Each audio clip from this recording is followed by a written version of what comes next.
You're proud of how safe your life is, aren't you? Steady job, steady routine, no fires to put out, no chaos, no unknown. You call it maturity, you call it wisdom, you call it being responsible, and you believe it proves you've arrived. You think the ease you feel is proof you're winning. I'm not here to pat you on the back. I'm here to show you the bill you're running up while you sleep. Listen carefully. Comfort isn't evil. Comfort is earned peace. Comfort is what you bleed for after you've done the hard thing. Risk management is smart. Strategy is smart. But here's the trap that's eating your potential. You're confusing relief with progress. You're dressing fear up in a suit and calling it prudence. You've built a life that keeps the pulse down and you think that's victory. It's not. It's a padded cell with nice furniture. You feel safe because your body loves predictability. Full schedule, paid bills, a couch with your shape printed in it, and you can tell yourself you're a disciplined man because you keep the lights on and you show up to work. Your body mistakes quiet for winning. Of course it does. It's ancient hardware meant to keep you alive, not make you dangerous. It praises you for avoiding the lion, not chasing it. So every day you don't feel heat, your brain hands you a trophy, and you accept it. You make the ceremony bigger. You call it balance. You confuse busy with built. You confuse the absence of problems with the presence of power. You know what that does behind the scenes? It rewards avoidance. It turns fear into a genius. Every time you choose the familiar, fear gets a dopamine pat on the head. It learns your language. We're being prudent. That's not strategic. Now isn't the right time. Let's gather more information. Fear becomes intelligent when it learns to speak your language. It stops yelling. It starts negotiating. It puts on a tie. It shows you spreadsheets that justify smallness. You nod along because it sounds adult. Meanwhile, your edge gets duller. Your instincts get blunted. Your appetite for risk rots quietly in the fridge while you convince yourself you're being a good man. Don't get this twisted. The problem isn't rest. Real rest is ammunition. Real rest is fuel after war. The problem is self-domestication. You've traded capacity for predictability and started calling the trade piece. You built a fenced yard, trimmed the hedges, and now you brag about how clean the lawn is while forgetting you were made to run in the wild. You put a leash on your own neck and tied it to a paycheck, to a calendar, to an identity someone else handed you. You polish your leash and call that personal branding. You tell yourself it's noble to be stable. But what you've really done is exchange who you could be for who is easy to manage. You killed the danger in you and kept the shell.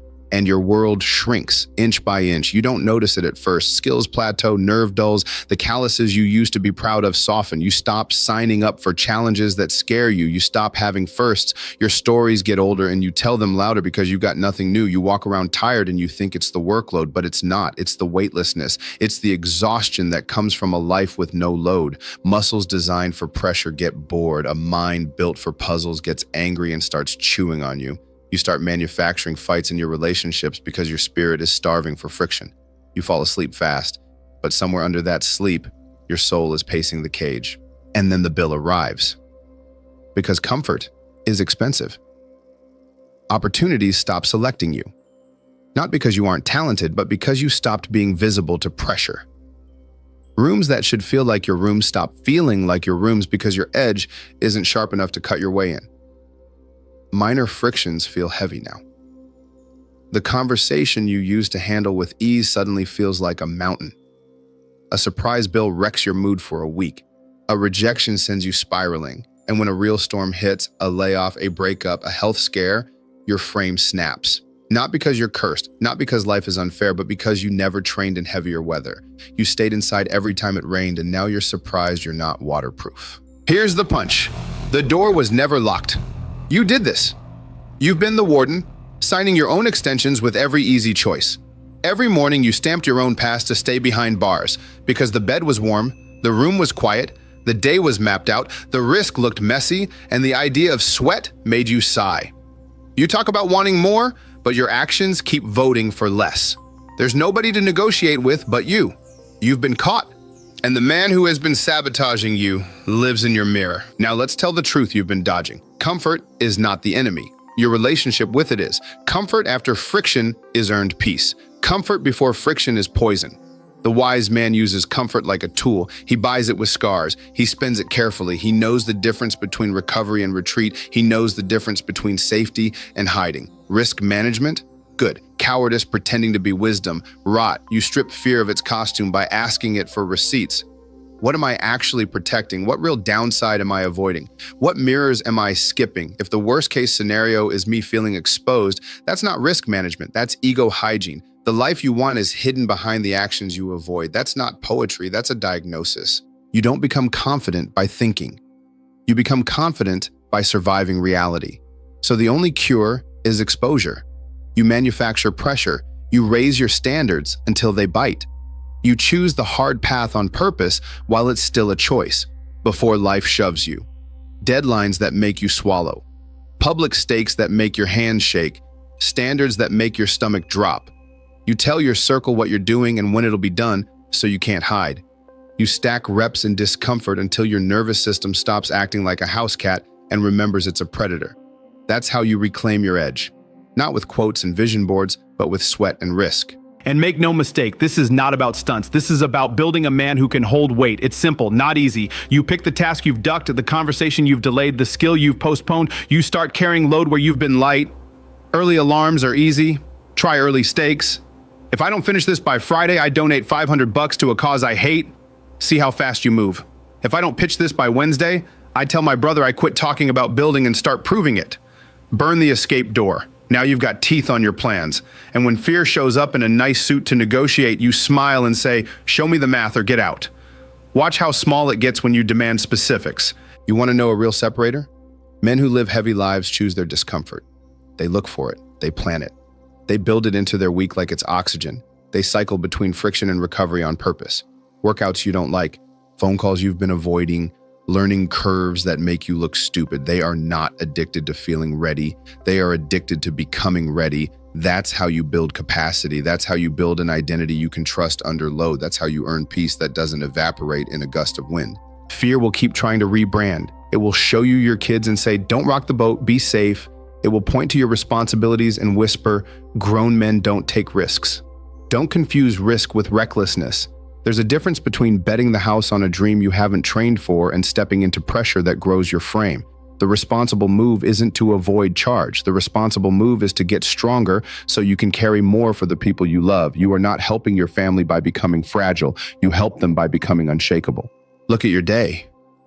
Where is the bite? Where is the thing that makes your jaw set? If your schedule is full but your nerves are calm, you're maintaining, not building. Maintenance has its season, but if every season becomes maintenance, you're dead soil with a green lawn on top. Tear up a strip, plant something that scares you, learn the language, make the sale, ship the product, apologize clean, ask for the number, ask for the raise, fire the client who's wasting your time because you're terrified of losing the invoice. Fear will call it cash flow wisdom. It's really you protecting your comfort from healthy friction. I'm not asking you to detonate your life. I'm asking you to stop pretending you're powerless. Stop letting your nervous system babysit your ambition. The instinct to flee is normal. It's not a compass. That electricity you feel before a hard thing is not a warning that you're in danger. It's a signal that you're near a door. Walk through it before it closes. Put the reps where you avoid them. Right now, your brain glorifies shortcuts and hack videos because you want the feeling of winning without the cost. Here's the cost: pain, embarrassment, exposure, slow progress, and all of it is a gift because it turns you into a man who is bigger than his day. You will not think your way into this. You must choose. Choose the path with friction when it's clean and safe to do it, so when chaos hits, you've already trained in it. Choose the phone call you don't want to make. Choose the gym session you don't like. Choose the tougher problem at work. Choose the learning curve that makes your head hurt. Choose the plan that requires you to grow. When you do that, you start to trust yourself again. Self-respect comes back when you watch yourself keep promises under load. Some of you have confused talent with a rival. You coast on what you're naturally good at and avoid the arena where you're a beginner. That's how grown men end up mediocre in a decade. They hide in brilliance they didn't earn this year. If you're not regularly incompetent at something, you are not growing. Start where you look stupid. It'll save your life. Pride will fight this. Pride hates the feeling of being a novice. That's fine. Let pride die. Pride does not build outcomes. Pride builds excuses. You know what else comfort steals? Your voice.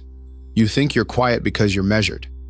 No, you're quiet because you haven't been under enough load to believe your own words. A man who has bled for his standards doesn't mumble about them. He doesn't need to bark either. He's clear. Calm cuts. When you've held your own promise on days you wanted to run, your words get weight. And people feel it. Opportunities feel it. Rooms recognize the man who can hold heat. Doors open for him not because he's lucky, but because he's heavy. This is the turning point. It's not mystical, it's mechanical. Start with one domain and raise the standard so it bites, not hint-level discomfort. Bite. If you're in the gym, stop repeating safe reps. Program a lift that scares you and earn it with clean work. If you're building, put a ship date on the wall and tie consequences to it. If you're leading, give hard feedback you've been avoiding and take the blowback like a man.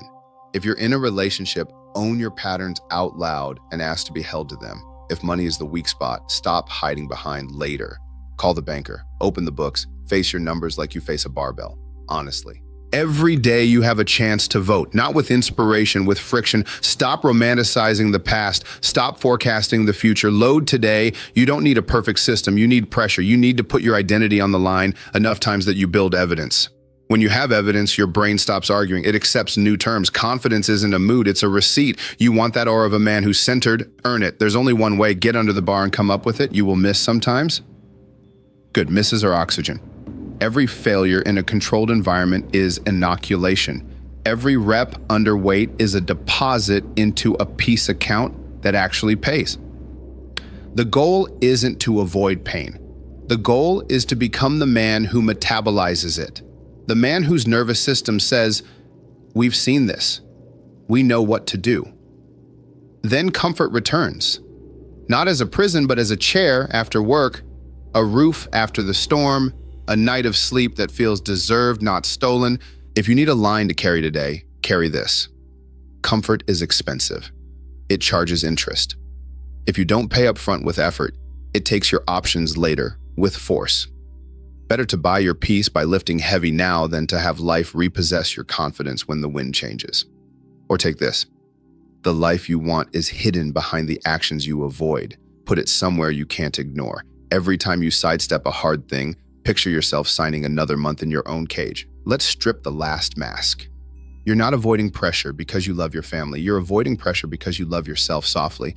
And that soft love is costing them a stronger man. They don't need you unbroken by luck. They need you unbreakable by design. They need a man whose peace is defended by capacity. That's your job. That's masculinity that matters. Not posturing, not talking, capacity. So here's the move. Decide what kind of man you are. Not in theory, but in action. You are the kind of man who picks the hard path on purpose. You are the kind of man who raises standards until they bite. You are the kind of man who manufactures pressure publicly when needed because you refuse to rot in a polite life. You set 3 high-friction commitments and you execute them like they're oxygen. You speak them out loud, you put dates on them, you attach consequences, and you don't negotiate with yourself when the feeling leaves because the feeling will leave. That's the point. Discipline is what you do after comfort walks out of the room. Build your week like a training camp. Hard work, real rest, repeat. Don't worship grind. Worship growth. Don't chase pain to feel tough. Chase skill under load to become tough. Use stress to sharpen, not to signal your worth on the internet. Keep your mouth quiet while you build and let the results speak with the weight you've earned. Then go home and be gentle with your people and firm with yourself. That is power under control. That is edge without drama. You want a final shove? Good. Here it is. Today, not tomorrow. Pick the thing you've been dodging and walk straight at it. Make the call, send the pitch, put your shoes on and run in the rain. Book the test. Open the camera and say the thing you're afraid to say. Walk into the gym and go to the rack you avoid. Open your bank app and face the number. Write the first ugly page. Ask for the hard feedback. Tell the truth you've been swallowing. When the panic rises, don't call it a sign to stop. Call it the door and walk through. This is not about hype. This is about identity. You are done being the warden of your own cage. You are done signing extensions with easy choices. You are done confusing relief with progress.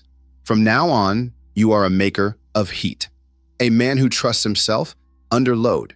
A man who creates stakes, raises standards, and uses comfort like a reward, not a lifestyle. You will be the one who selects opportunities because you built the capacity to carry them. You will be the calm in storms because you trained in storms. You will be dangerous in the best way, controlled, available, dependable. Stand up, decide, move, not tomorrow, not when it feels right. Now, rip up the soft contract you wrote with yourself and write a harder one. Ink it in action. I choose the path that bites while it's still a choice. Say it out loud, then go live it. Because if you won't step, no one is coming to push you. And if you will step, no one can stop you. This is your line in the sand. On one side is a small life padded with excuses. On the other is a larger life defended by capacity. Cross it.